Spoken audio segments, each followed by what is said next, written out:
Hello everyone, हम कर रहे हैं बीएड फर्स्ट ईयर का जो हमारा सेकंड पेपर है कंटेम्प्रेरी इंडिया एंड एजुकेशन, जिसकी हमारी फोर्थ यूनिट चल रही है।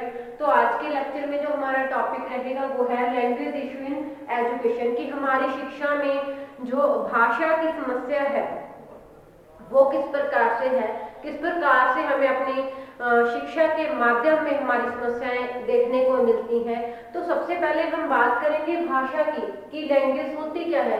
भाषा एक ऐसा माध्यम होता है जिसके जरिए हम अपने विचार दूसरों तक पहुंचाते हैं और दूसरों के विचार जो खुद समझते हैं। हम चाहे अपने विचार बोलकर बताएं, चाहे अपने विचार लिखकर बताएं, तो उसका जो माध्यम होता है वो एक भाषा होती है। तो जैसा कि आपको पता है, जो हमारा देश है, हमारे भारत देश में बहुत सारे धर्मों के लोग रहते हैं, बहुत सारी भाषा बोलने वाले लोग रहते हैं। तो हर एक पर्सन की अपनी अपनी भाषा है। तो अगर हम बात करें कि जो 22 लैंग्वेजेस हैं, 22 भाषाएं ऐसी हैं जो हमारे संविधान में लिखी गई हैं, जो हमारे संविधान में शामिल की गई हैं, रजिस्टर्ड की गई हैं। तो वो तो 22 लैंग्वेज है। उसके बाद जो उपभाषाएं हैं, या बोलियां हैं, उपबोलियां हैं, वो काफी मात्रा में है। बहुत सारी जो भाषाएं हैं वो रजिस्टर्ड नहीं है, लेकिन वो किसी भाषा की जो उपभाषाएं हैं, क्षेत्र के हिसाब से भाषा बोली जाती है, अपने धर्म के हिसाब से जो भाषा है बोली जाती है। तो इसका इफेक्ट कहाँ पे पड़ता है? तो इसका इफेक्ट पड़ता है हमारे एजुकेशन पे। जो हिंदी के प्रसिद्ध साहित्यकार भारतेंदु हरिश्चंद्र थे, उन्होंने भाषा के बारे में दो लाइनें कही, जो हम दो लाइनें उनकी पढ़ते हैं। निज भाषा उन्नति अह सब उन्नति को मूल, पै निज भाषा ज्ञान के मिटे न है को शूल। तो मातृभाषा वह भाषा होती है जो बालक अपने घर से सीखता है, या फिर यूं कह लें कि हम बालक अपनी माता की गोद में, माता की लोरियों के द्वारा जिस भाषा को सीखता है वो उसकी मातृभाषा कहलाती है। तो अगर हम बात करें शिक्षा की, तो अगर हम बच्चे को उसकी मातृभाषा के द्वारा शिक्षा देंगे तो यह बच्चे के लिए बहुत ही आसान होगा, बहुत ही अच्छे तरीके से वो बातों को समझ सकता है। जो कुछ भी उसे सिखाया जा रहा है उसको वो 100% रूप में वो उसको समझ आ जाता है, जिसका कि उसे सीखने में बहुत ही सहायता होती है। वह इस भाषा में व्यक्ति विचार व्यक्त करता है, बहुत ही सरल तरीके से कर सकता है विचार व्यक्त, दूसरों की जो विचार है बहुत ही सरल तरीके से उसको समझ सकता है। मातृभाषा के साथ व्यक्ति की जो आत्मा जुड़ी होती है, आत्मीयता का जो भाव होता है वो सिर्फ और सिर्फ बच्चे का मातृभाषा के साथ होता है। अगर मातृभाषा के बिना कोई दूसरी भाषा में उसे ज्ञान देता है या दूसरी भाषा में ज्ञान उसे लेना पड़ता है, तो वो भाषा उसे सीखनी पड़ती है, उसके लिए एफर्ट करने पड़ते हैं। लेकिन बालक की जो मातृभाषा होती है वो नेचुरली सीखता है, घर पे जो कुछ बोलते सुनता है, अपने माँ बाप को जिस भाषा में बात करते सुनता है, वही उसकी अपनी भाषा है जो अपने आप उसे बोलनी आ जाती है। वह जो भाव माँ शब्द के उच्चारण से विकसित होता है वह मदर शब्द या फिर मम्मा शब्द से विकसित नहीं हो सकता। मातृभाषा हृदय के भावों, मन के विचारों तथा मस्तिष्क की जो अभिव्यक्तियां हैं, जो योजनाएं हैं, उसकी अभिव्यक्ति तथा अवबोध का सुगम और सुविधाजनक माध्यम है। मातृभाषा को छोड़कर शिक्षा क्षेत्र में विदेशी भाषा को अपनाने का जो जोर है, जो अपनाने की होड़ हमेशा लगी रहती है। ये सिर्फ हम भारत की बातें नहीं करते, बाकी जो अन्य देश है उनमें भी क्या है, जो विदेशी भाषा है उसकी एक होड़ सी लगी हुई है। तो शिक्षा क्षेत्र में अगर हम डायरेक्टली विदेशी भाषा को अपनाते हैं, या हम यूं कह लें कि अगर हम शिक्षा का माध्यम जो अंग्रेजी भाषा को बनाएंगे, बच्चे की जो स्टार्टिंग एजुकेशन है, तो वहां पर श्रम, समय और जो धन का अपव्यय होगा। क्योंकि जो बच्चा है जो सरलता से और सुगमता से सीख सकता है वो उसकी अपनी भाषा है, अपनी मातृभाषा में सीख सकता है, या फिर उसको जो उसकी क्षेत्रीय भाषा है जो उसकी सोसाइटी में बोली जाती है उसमें भी वो काफी हद तक अपने आप को एडजस्ट कर पाता है। लेकिन बात अगर विदेशी भाषा की करें या अंग्रेजी भाषा की करें, तो उसमें ज्यादा समय भी लगेगा शिक्षा देने का, हमारा जो धन भी खर्च होगा, हमारी जो ज्यादा शक्ति भी वहां पे लगेगी, क्योंकि उसके लिए ज्यादा एफर्ट करने पड़ेंगे, एफर्ट स्टूडेंट्स को भी करने पड़ेंगे, एफर्ट टीचर्स को भी करने पड़ेंगे। तो भली प्रकार से हम इसको एक तरह से अपव्यय मान सकते हैं, समय का भी, धन का भी, श्रम का भी। और बालक अपने अर्जित ज्ञान को ना तो भली भांति व्यक्त कर पाएगा और ना ही बालक भली भांति दूसरों के दिए ज्ञान को समझ पाएगा, क्योंकि वो चीज उसकी समझ से बाहर है। बात है विदेशी भाषा की, तो विदेशी भाषा उसकी समझ से बाहर है, उसको उसकी डीपली नॉलेज नहीं है जितनी अच्छे तरीके से ज्ञान उसको अपनी भाषा का होता है। इसलिए भारतेंदु जो हरिश्चंद्र थे, उन्होंने कहा था कि हमें शिक्षा का माध्यम है जो अपनी मातृभाषा बच्चे को सिखानी चाहिए स्टार्टिंग क्लासों के लिए। या फिर हम यूं कह लें कि जो एलिमेंट्री शिक्षा है, बच्चे की प्राइमरी एजुकेशन है, वहां पर जो बच्चे को शिक्षा है वो उसकी मातृभाषा में प्रदान करनी चाहिए, क्योंकि बच्चे का इंटरेस्ट किसी चीज में तभी होता है जब उसको उस चीज की समझ आती है। तो बच्चे को सबसे अच्छे तरीके से समझाने का एक ही तरीका है कि उसकी जो स्टार्टिंग एजुकेशन है वो उसकी मातृभाषा में स्टार्ट की जाए, उसके बाद धीरे धीरे राष्ट्रीय भाषा के रूप में उसको एजुकेशन प्रदान की जाए। भारतीय राष्ट्रीय नेताओं और शिक्षा शास्त्रियों ने मातृभाषा के जरिए, मातृभाषा को माध्यम बनाकर बच्चे को शिक्षा प्रदान करने पर बल दिया था। स्वतंत्रता के दिनों में जब हमारा देश अंग्रेजों के अधीन था, जब हमारे देश पर अंग्रेजों की हुकूमत थी, तो उन्होंने अपने कार्य और प्रशासन की सरलता के लिए अंग्रेजी भाषा को शिक्षा का माध्यम बनाने पर बल दिया, क्योंकि उनका मेन मोटिव था कि ऐसे जो इंसान है वो तैयार किए जाएं, या ऐसे कामकाजी पर्सन तैयार किए जाएं जो रंग रूप से तो भारतीय हो, लेकिन उनकी अक्ल, उनकी बुद्धि, उनका विचारों की जो क्षमता है वो अंग्रेजों के तरीके से होनी चाहिए। इसलिए उन्होंने स्टार्टिंग से ही बच्चों की जो शिक्षा का माध्यम है वो अंग्रेजी भाषा बनाने पर जोर दिया गया, ताकि वो अपनी फायदे के लिए लोगों को यूज कर सकें। तो इसलिए उन्होंने लोगों को जो अंग्रेजी भाषा के माध्यम से शिक्षा देना स्टार्ट किया था, जिसमें उन्होंने अलग अलग वर्गों को डिवाइड कर दिया गया था। उन्होंने उस वर्ग को टारगेट किया था जो फाइनेंशियली जिनका स्टेटस अच्छा था। अगर अमीर लोग एजुकेशन इंग्लिश मीडियम में लेते थे तो देखा देखी बाकी लोग भी इस बात को प्रेफरेंस देते थे कि हमारी जो एजुकेशन है उसका माध्यम भी इंग्लिश में होना चाहिए। तो उन्होंने अपने कार्य और प्रशासन की सरलता के लिए भारतीय संस्कृति पर पाश्चात्य संस्कृति और साहित्य का प्रलेप बढ़ाने के लिए अंग्रेजी भाषा को भारतीय शिक्षा का माध्यम बनाने का प्रयास किया। परंतु स्वतंत्रता प्राप्ति के बाद हमारी दासता की भावना अंग्रेजी के साथ मोह उत्पन्न करती रही, और वहां पे भी अंग्रेजी को एक काफी समय तक जो भाषा का माध्यम बनाने पर जोर देते रही। हमारी देश की स्वतंत्रता से पहले एजुकेशन की डेवलपमेंट के लिए जितनी भी पॉलिसीज बनी, जितने भी कमीशन आए, चाहे वो मैकाले मिनट था, चाहे वो चार्टर एक्ट था, चाहे वो वुड का डिस्पैच था, चाहे एडम रिपोर्ट थी, तो इन सभी में क्या था, किसी में तो डायरेक्टली तौर पे कहा गया था कि जो भाषा का माध्यम है वो इंग्लिश होना चाहिए, किसी ने इनडायरेक्टली तौर पे इस बात को मंजूरी दी कि जो भाषा का माध्यम है वो हिंदी या फिर कोई क्षेत्रीय भाषा ना होकर अंग्रेजी को माध्यम बनाया जाना चाहिए, क्योंकि उनको लगता था कि जो अंग्रेजी भाषा उसका लिटरेचर रिच है, कि जो ज्ञान अंग्रेजी भाषा में है उसका अनुवाद भारतीय भाषाओं में नहीं किया जा सकता। परंतु स्वतंत्रता प्राप्ति के बाद जब एजुकेशन के डेवलपमेंट की बात हुई तो वहां पे ये मुद्दा उठा कि शिक्षा का जो माध्यम है उस पर गौर किया जाए, क्योंकि भारत की जो इतनी आबादी थी उसमें जो 10% लोग ही हम मान के चलते हैं कि सिर्फ अंग्रेजी समझ सकते थे या बोल सकते थे, लेकिन जो बाकी के लोग थे उनके पास अंग्रेजी की पर्याप्त नॉलेज नहीं थी, तो उनको अंग्रेजी माध्यम में शिक्षा देने का कोई असर नहीं दिख रहा था। तो 1965 तक अंग्रेजी के स्थान पर हिंदी को आसीन करके राष्ट्र भाषा के रूप में हिंदी को स्वैधानिक रूप में स्वीकार कर लिया था कि 1964 पे जो कोठारी आयोग बना था 1964 और 66 के बीच, उसमें इसी बात पर बल दिया गया था कि हमें त्रिभाषीय फार्मूला, 3 लैंग्वेज फार्मूला अपनाना चाहिए। स्टार्टिंग जो बच्चे की है, जो उसकी स्कूलिंग है स्टार्टिंग, वो उसकी मदर टंग में होनी चाहिए, मातृभाषा में होनी चाहिए। उसके बाद बच्चे को जो राष्ट्रीय भाषा है हमारी, उसके साथ एजुकेशन प्रदान की जाए।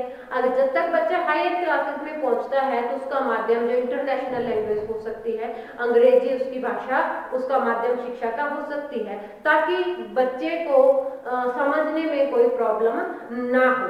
परंतु खेद है कि अभी तक हिंदी को व्यावहारिक रूप में जो राष्ट्रभाषा का दर्जा है वो पूर्ण रूप से नहीं मिला है। हमें उसको सफलता नहीं मिली कि हम हिंदी को राष्ट्रभाषा बना पाए हैं, क्योंकि इसका रीजन ये है कि अभी भी जो दक्षिण भारत के लोग हैं वो हिंदी के स्थान पर अंग्रेजी को राष्ट्रभाषा के रूप में लाना चाहते हैं, क्योंकि उनका मानना है कि अगर हमने अपने आपको बाकी देशों के साथ खड़े करना है, हमें उन जैसा जो ज्ञान है उसकी प्राप्ति करनी है, तो हमें इंटरनेशनल लेवल की जो भाषा है वो चूज करनी पड़ेगी। क्योंकि जो हायर स्टडीज हैं तो उसमें क्या है, मैक्सिमम जो आप इंग्लिश भाषा का यूज करते हो, तो इसलिए जो अंग्रेजी है उसको स्टार्टिंग से ही बच्चे की एजुकेशन का मीडियम बना देना चाहिए, बच्चे की शिक्षा का माध्यम बना देना चाहिए, ताकि बच्चे को आगे जाकर भाषा संबंधी कोई दिक्कत ना आए अपनी शिक्षा में। जो यह विचारधारा सारी भारतीय जनता की नहीं है, अपितु कुछ लोगों की है।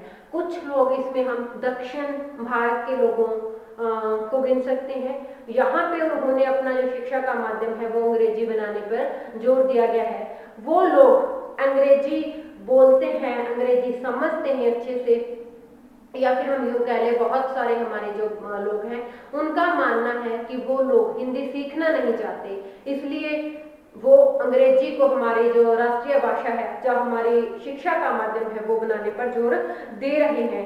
तो 1948 ईस्वी में दर समिति द्वारा सरकार की इस नीति का विरोध किया गया था कि भाषाओं के आधार पर प्रदेशों का संगठन किया जाए, क्योंकि हम सबको पता है कि हमारा जो राष्ट्र है, हमारे राष्ट्र में बहुत विविधता पाई जाती है, चाहे वो धर्म को लेकर है, चाहे वो भाषा को लेकर है, चाहे वो जातियों को लेकर है। तो पहले क्या हुआ था कि भाषा के नाम पर जो हमारे राज्य हैं उनका जो बंटवारा था वो किया जाना था, लेकिन इसका विरोध किया गया 1948 में। फिर भी भारत सरकार द्वारा जो आंध्र प्रदेश का पुनर्गठन था वो श्री रामेलू की मृत्यु के कारण वो भाषाई आधार पर कर बैठे थे। अगर हम बात करें पंजाब और हरियाणा का, तो कहीं ना कहीं इसमें भी क्या है, भाषा संबंधी जो प्रॉब्लम है, भाषा संबंधी आधार इसको माना जा सकता है कि हरियाणा और पंजाब का जो बंटवारा हुआ है वो एक भाषा के आधार पर हुआ, क्योंकि हरियाणा एक हिंदी भाषाई देश है और पंजाब एक पंजाबी भाषाई देश है। तो हमारे देश में हम कह सकते हैं कि भाषा के आधार पर जो स्टेट्स के बंटवारे हैं वो भी कहीं ना कहीं हुए हैं, भाषा उसके लिए जिम्मेदार रही है। 1956 ईस्वी तक हिंदी को राष्ट्रभाषा पद पर आसीन हो जाना था, परंतु दक्षिण वासियों के विरोध के कारण ये पूर्ण रूप से अभी तक भी लोगों ने इसे राष्ट्रभाषा के रूप में स्वीकार नहीं किया है। बहुत सारे जो लोग हैं वो ये चाहते हैं कि हमारी जो स्टेट की भाषा है वो हमारी क्षेत्रीय भाषा रहे, और जो सेंटर के साथ हमारा वार्तालाप है उसके लिए वो हिंदी को जो मानते हैं कि हम उसमें जो हिंदी का प्रयोग है वो कर सकते हैं। तो हम बहुत सारी ऐसी प्रॉब्लम्स हैं, बहुत सारी जो बातें हैं, जो बहुत सारी समस्याएं हैं जिसका कि हम अध्ययन करेंगे, जिसकी हम बातें करेंगे कि कहाँ पे जो भाषा संबंधी समस्याएं वो आ रही हैं। तो हम निम्नलिखित रूप में भाषा समस्या के विविध रूपों का अध्ययन करेंगे। तो सबसे पहले हम बात करते हैं राज्य भाषा एवं राष्ट्रभाषा के रूप में भाषा समस्या। राज्य भाषा एवं राज्य भाषा एवं राष्ट्रभाषा के रूप में भाषा की समस्या।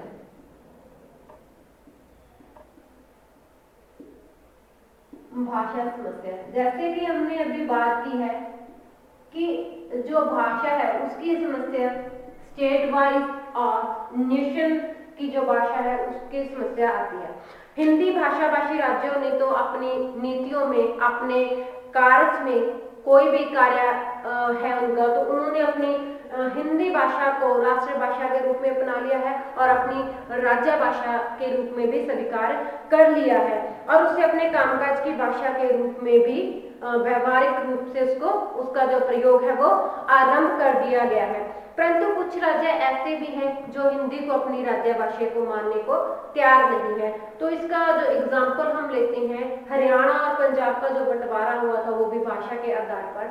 तो जो पंजाब वासी हैं, तो पंजाब के लोग हिंदी को अपनी राज्य भाषा मानने को तैयार नहीं है। वो सेंटर में तो जा केंद्र से संपर्क स्थापित करने के लिए तो वो हिंदी भाषा को मानने को तैयार है, लेकिन अपने राज्य की जो भाषा बनाने को, अगर उनको कहा जाए कि आपकी जो राष्ट्रभाषा हिंदी है वही आपकी राज्य की भाषा होनी चाहिए, तो वहां पे समस्या खड़ी हो जाती है। वो लोग अपने राज्य की जो भाषा है वो हिंदी को नहीं बनाना चाहते, तो उनको अपनी पंजाबी भाषा को ही अपने कार्यकाल के लिए रखना चाहते हैं। जो व्यवहारिक कार्यकाल की भाषा है वो पंजाबी को ही रखना चाहते हैं। और कुछ जो दक्षिण प्रदेश है वो भी हिंदी भाषा को वरीयता न देकर अंग्रेजी भाषा को वरीयता देते हैं। वो अपने कामकाज में जो व्यवहारिक भाषा प्रयोग करनी है वो अंग्रेजी को व्यवहार में लाने का प्रयास कर रहे हैं। दक्षिण वासियों का विचार है कि अंग्रेजी को ही हम अपनी राष्ट्रभाषा बना लें, ताकि हम अपने बच्चों को, जब हम अपने विद्यार्थियों को इंटरनेशनल लेवल के जो स्टैंड इंटरनेशनल लेवल का वो करवा सके, हम पश्चिमी देशों के साथ हमारा जो ज्ञान है उसका मुकाबला करा सके। 1965 ईस्वी तक अंग्रेजी को हटाकर हिंदी राष्ट्रीय पद पर लाई जानी थी, परंतु इसी विरोध के कारण जो हिंदी भाषा है वो राष्ट्रीय भाषा के रूप में अभी तक स्वीकार नहीं की जा रही कुछ लोगों के साथ। एक और हिंदी को भाषी प्रदेश संविधान का अनुपालन कराने की बात कहकर हिंदी को राष्ट्रीय भाषा का पद दिलाने में आत्मप्रतिष्ठा बनाए बैठे हैं लोग, और दूसरी ओर दक्षिण भारतीय जो लोग हैं वो अंग्रेजी का पक्ष लेने में तुले हैं। अब जो हिंदी भाषा को अपना आदर्श मानते हैं, जो हिंदी भाषा में अपने विचारों की अभिव्यक्ति को अच्छा मानते हैं, सरल और स्पष्टता के साथ मानते हैं, उनके अनुसार हिंदी राष्ट्रीय भाषा होनी चाहिए और साथ के साथ राज्य भाषा होनी चाहिए। अब जो लोग किसी अन्य भाषा में, जहाँ हम यूँ कह लें कि अपने क्षेत्रीय भाषा में अपने विचारों की अभिव्यक्ति को आसान मानते हैं, उनके अनुसार हमारी जो राज्य भाषा है वो तो हमारी क्षेत्रीय भाषा होनी चाहिए और जो राष्ट्रीय भाषा है वो आप हिंदी बना दो। लेकिन उनमें से भी दक्षिणी भारतीय लोग हिंदी को राष्ट्रीय भाषा के रूप में भी मानने के तैयार नहीं है। तो जो हिंदी भाषा को प्यार करने वाले लोग हैं या फिर हिंदी भाषा का सम्मान राज्य भाषा रूप में और राष्ट्रीय भाषा के रूप में करने वाले लोग हैं, उनका मानना है कि जो लोग अंग्रेजी भाषा को राष्ट्रभाषा बनाना चाहते हैं, इसका मतलब ये नहीं है कि वो हिंदी ना ही सीखे, तो उनका सीधा सा मतलब है कि वो हिंदी नहीं सीखना चाहते। तो उनका मानना है कि उन्हें हिंदी सीखने की जरूरत है, ना कि हिंदी का विरोध करने की। सरकार हिंदी प्रसार की पूर्ण सुविधाएं हिंदी क्षेत्रों में जुटाए, ऐसे क्षेत्रों में जुटाए और एक निश्चित अवधि नियत कर सके जिसके अंतर्गत गैर हिंदी क्षेत्रों के लोगों को हिंदी सीखने में सहायता हो सके और वो लोग हिंदी का राष्ट्रभाषा के रूप में विरोध न करें। 1963 ईस्वी में भारतीय संसद ने कार्यालय भाषा अधिनियम बनाया, जिसके अनुसार हिंदी के साथ साथ अंग्रेजी को भी कार्यकाज की जो सहयोगी भाषा है उसके रूप में स्वीकार किया गया, परंतु हिंदी प्रेमी नागरिकों ने उसके विरोध में आंदोलन किए। वो लोग चाहते थे, जो लोग हिंदी भाषा से प्रेम करते हैं, हिंदी भाषा का मान सम्मान करते हैं, वो लोग चाहते हैं कि सिर्फ और सिर्फ जो हिंदी है उसको ही मान्यता दी जाए। तो लेकिन जो लोग दक्षिण भारतीय हैं वो लोग कहते हैं अंग्रेजी को मान्यता दी जाए। तो लोगों के आपसी विरोध के कारण ही जो भाषा है उसकी समस्या दिन प्रतिदिन बढ़ती जा रही है। परिणाम स्वरूप 1965 ईस्वी में सरकार ने एक सम्मेलन बुलाया, कांग्रेस कार्यकारिणी राज्य मुख्यमंत्रियों का सम्मेलन बुलाया गया। यह निश्चित किया कि अखिल भारतीय सेवा सत्र पर क्षेत्रीय भाषाओं के माध्यम को स्वीकार किया जाए। तो लोगों का मानना था कि जब क्षेत्रीय भाषा को स्वीकारा जाएगा तो वो वहाँ के क्षेत्र के रहने वाले लोगों के लिए नाइंसाफी नहीं हो सकती, उनके साथ जो इंसाफ है वो किया जाएगा। तो इस प्रकार राज्य स्तर और जो राष्ट्रीय भाषा के रूप में या राष्ट्रीय स्तर पर जो भाषा की समस्या है, राष्ट्र भाषा को लेकर, राज्य भाषा को लेकर, ये समस्या बहुत लंबे समय से चली आ रही है और यह दिन प्रतिदिन बढ़ रही है, कम होने की बजाय समस्या को बढ़ते देखा गया है। तो आगे हम बात करते हैं शिक्षा माध्यम के रूप में भाषा समस्या। हमारा ये सेकंड पॉइंट है, शिक्षा माध्यम के रूप में भाषा की समस्या।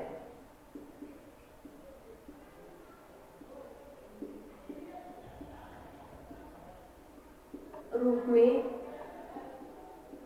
भाषा की समस्या। तो शिक्षा भाषा के रूप में भाषा की समस्या हमारे देश में हमारी स्वतंत्रता प्राप्ति से पहले ही चली आ रही है। तो हम बार बार इसी बात पे जोर दे रहे हैं कि हमारे भारत देश में बहुत विविधता पाई जाती है, जिसके कारण जो भाषा की समस्या है वो और ज्यादा बढ़ जाती है। अनिवार्य शिक्षा अधिनियम के अनुसार माध्यमिक स्तर तक मातृभाषा या फिर हम यूं कह लें कि जो क्षेत्रीय भाषा है उसको ही शिक्षा का माध्यम स्वीकार किया गया है और इसकी जरूरत भी समझी गई है, क्योंकि बच्चे की अगर प्राथमिक शिक्षा में हम उसका जो भाषा है वो उसकी मातृभाषा से चेंज कर देंगे तो बच्चे को बहुत सारी जो प्रॉब्लम्स हैं वो फेस करनी पड़ती है। तो इसलिए बच्चे को समस्याओं से बचाने के लिए और बच्चे का जो इंटरेस्ट है वो स्टडी में बनाए रखने के लिए वहाँ पर शिक्षा का माध्यम है जो वो वो क्षेत्रीय भाषा या फिर मातृभाषा होना बहुत ज्यादा जरूरी है। परंतु अभी भी उच्च शिक्षा स्तर पर यह समस्या बनी हुई है, क्योंकि जो हायर एजुकेशन है तो वहाँ पे अधिकांश लोगों का मानना है कि वहाँ पे जो एजुकेशन का मीडियम है, जो शिक्षा का माध्यम है वो अंग्रेजी को बनाया जाना चाहिए। लेकिन बहुत सारे लोग ऐसे हैं जिनको अंग्रेजी में बहुत प्रॉब्लम्स होती है, बहुत दिक्कतें मानते हैं वो अंग्रेजी को सीखने को लेकर। तो उन लोगों के लिए वहाँ पे हायर क्लासेस में भी अगर अंग्रेजी माध्यम बनाया जाता है शिक्षा तो उनको दिक्कत बनी रहती है। राज्यों के निर्देशन पर ही हिंदी भाषी क्षेत्रों में हिंदी शिक्षा का माध्यम स्वीकार किया गया। गांधी जी ने तो सभी सत्रों पर शिक्षा का माध्यम मातृभाषा को ही बनाए रखने की जो मांग थी वो उठाई थी। अखिल भारतीय सत्र की शिक्षा संस्थाओं में अंग्रेजी और हिंदी दोनों भाषाओं को भाषा का जो माध्यम था वो बनाए जाने की मांग रखी थी, क्योंकि बच्चा अपनी कैपेसिटी के हिसाब से, अपनी एबिलिटी के हिसाब से अपना जो माध्यम है वो चूज कर सकता था। जो बच्चे इंग्लिश में कंफर्टेबल फील करते थे अपने आप को, जिन बच्चों की इंग्लिश अच्छी होती थी तो वो बच्चे अपनी एजुकेशन का जो माध्यम है वो इंग्लिश चूज कर सकते थे। जिन बच्चों को ये जो विदेशी भाषा है उसको सीखने में दिक्कत है तो वो अपनी शिक्षा का जो माध्यम है वो अपनी मातृभाषा या फिर यूं कह लें कि हम हमारी राष्ट्रीय भाषा को वो चूज कर सकते थे। क्योंकि अगर हम मातृभाषा को हमारी शिक्षा का माध्यम बनाएंगे तो इसके बहुत सारे लाभ होते हैं, बहुत सारे जो इसके गुण हैं। जैसे हमने पहले बात की थी, स्टार्टिंग में हमने बात की थी कि अगर हम बच्चों की शिक्षा का माध्यम है जो वो विदेशी भाषा को बनाएंगे तो वो क्या होता है, वो बहुत ही जो श्रम की वहाँ पे श्रम अपव्यय होता है, वहाँ पे धन की अपव्ययता होती है, वहाँ पे ऊर्जा की अपव्ययता होती है, क्योंकि इसे सीखने के लिए एफर्ट ज्यादा करने पड़ेंगे। चाहे स्टूडेंट है चाहे टीचर्स हैं, उन सभी को जो ज्यादा एफर्ट करने पड़ेंगे ताकि वो एक अच्छे तरीके से भाषा को सीखे। जब तक बच्चे का भाषा पर अधिकार नहीं हो जाता तब तक उसकी जो विचारों की अभिव्यक्ति है या फिर उसके अपने विचार करने का तरीका है वो उसमें दिक्कत आती है। वो ना तो अपनी बातें दूसरों को अच्छे से समझा सकता है, ना ही दूसरों की बातों के जो मीनिंग है, जो अर्थ है विचारों को वो अच्छे से समझ सकता है। तो इस प्रकार अगर मातृभाषा में हम शिक्षा देंगे बच्चे को तो बच्चा अपने जो विचार है, अपने मन में जो विचार आते हैं वो भी अच्छे तरीके से दूसरों को बता सकता है और जो अध्यापक के द्वारा बच्चे को समझाया जा रहा है वो भी बहुत अच्छे तरीके से वो समझ सकता है। और जब बच्चे को किसी चीज अच्छे से समझ आने लगती है तो उसका जो इंटरेस्ट है, उसकी जो रुचि है वो काम करने में आगे तक लगी रहती है। तो इस प्रकार अगर मातृभाषा बच्चे को प्रोवाइड की जाती है शिक्षा मातृभाषा के अंतर्गत तो बच्चे का जो इंटरेस्ट है, बच्चे की जो रुचि है वो पढ़ाई में बनी रहती है, और जो बच्चे की आवश्यकताएं हैं वो मातृभाषा के द्वारा पूरी की जा सकती है। बच्चे की जो मानसिक योग्यता है, बच्चे की जो उम्र है, उसके हिसाब से हम उसको एजुकेशन है वो प्रोवाइड कर सकते हैं। तो इसकी हम बात करते हैं कि कौन कौन से फायदे हैं अगर हम बच्चे को एजुकेशन है उसकी मातृभाषा में देंगे। तो इसके माध्यम से छात्र शिक्षण विषय को बड़े प्रकार से समझ पाते हैं और अपने विचार है वो सुगमता से पेश कर सकते हैं, और वे अध्यापक के सम्मुख अपनी कठिनाइयों को सफलतापूर्वक प्रस्तुत कर सकते हैं। क्योंकि अध्यापक जो चीज उन्हें समझाना चाहता है, अगर उसमें मातृभाषा का सहारा लिया जाता है तो वो बहुत जल्दी समझ जाते हैं और अच्छी तरीके से समझ सकते हैं।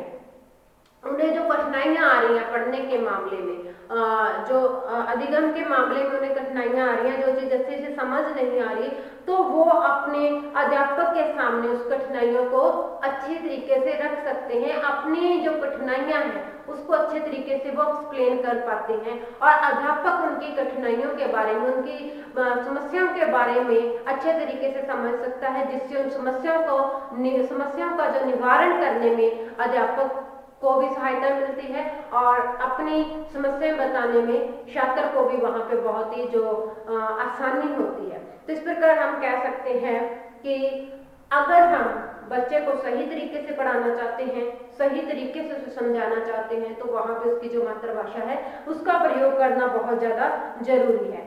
तो ये था हमारा शिक्षा माध्यम के रूप में भाषा की क्या समस्या है, और मातृभाषा अगर हम शिक्षा के माध्यम के रूप में अपनाएंगे तो उसके क्या क्या लाभ हो सकते हैं। तो हमारा अभी एक ही पॉइंट क्लियर हुआ है कि बच्चा अपनी जो कठिनाइयां हैं, जो अपनी विषय है उसको भली भांति समझ सकते हैं और अपने विचार सुगमता से प्रस्तुत कर सकते हैं, विचारों को सुगमता से प्रस्तुत कर सकते हैं।